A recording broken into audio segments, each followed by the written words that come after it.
In this video, I'm going to talk about the economics of art and how money is made in the art market, a market which is valued at over $30 billion.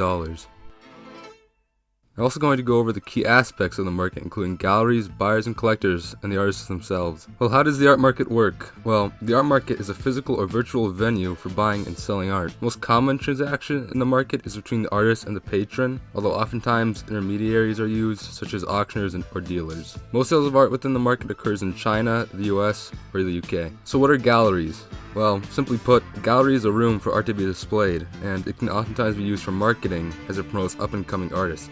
There are two main types of galleries, and they are public and commercial galleries. Galleries that cycle through works are commercial galleries, and they have works shown for sale, which is the best way to make money in the art market. On the other hand, you have public galleries, which anyone can attend, and the purpose is not to sell, but more to inspire or entertain. Brother, this guy stinks! Vanity galleries are galleries in which artists pay to have their works shown in exchange for exposure. Galleries owned by one person can be used as a show of status and wealth, especially in a historical context. And finally, art galleries are important because they maintain the connection between artists, collectors, and experts. So, a key player in the art market, of course, are the artists, as they are the ones that are the source of the commodity. They actually make the art. They have to work on developing a brand, and they have to work within the system, and there's this balance of exposure and success against personal freedom and expression.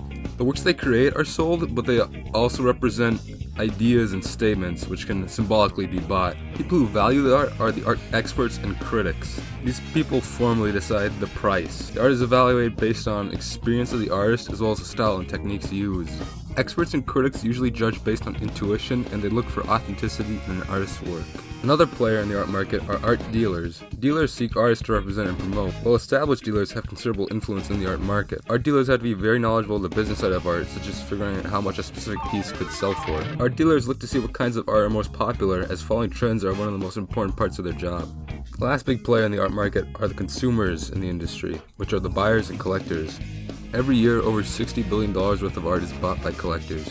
Collectors buy art not only for the piece itself, but also because of its past monetary value, as well as its predicted future value. They can buy art for cheap, and then when it goes up in the future, they benefit. Collectors often try and obtain pieces made by the same artists, as in a sense they're completing their collection of that artist's work.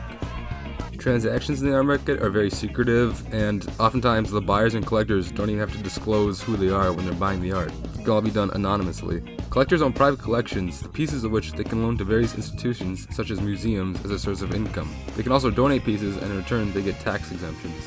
There's a lot of illegal activity in the art market, and one of the biggest illegal activities is money laundering. The art market can be very shady and is often exploited because of a lack of transparency or restrictions. Oftentimes, the piece of art is artificially inflated so as to hide the cost of money gained from illegal activities. The process of money laundering through art is this. First of all, you buy art with illegal money, then you inflate the price, you hide ownership of that art by doing transactions through a shell company, and then you sell the artwork, and your illegal funds are disguised as legitimate. Another questionable tactic used is keeping art in free ports. That way, they can't be taxed as they're technically considered in transit.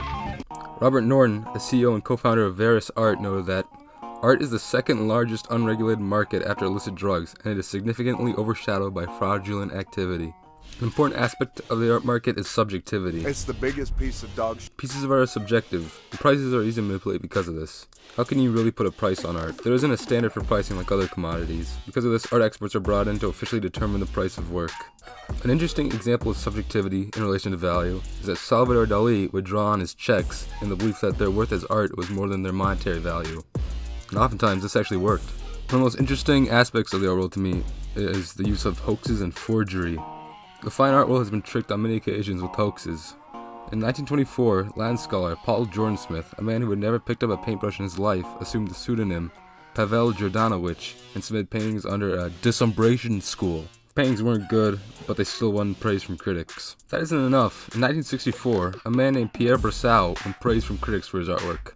That's alarming because he was actually a monkey. And some guy just submitted his paintings, and the critics thought it was great. Forgery is also rampant in the art world.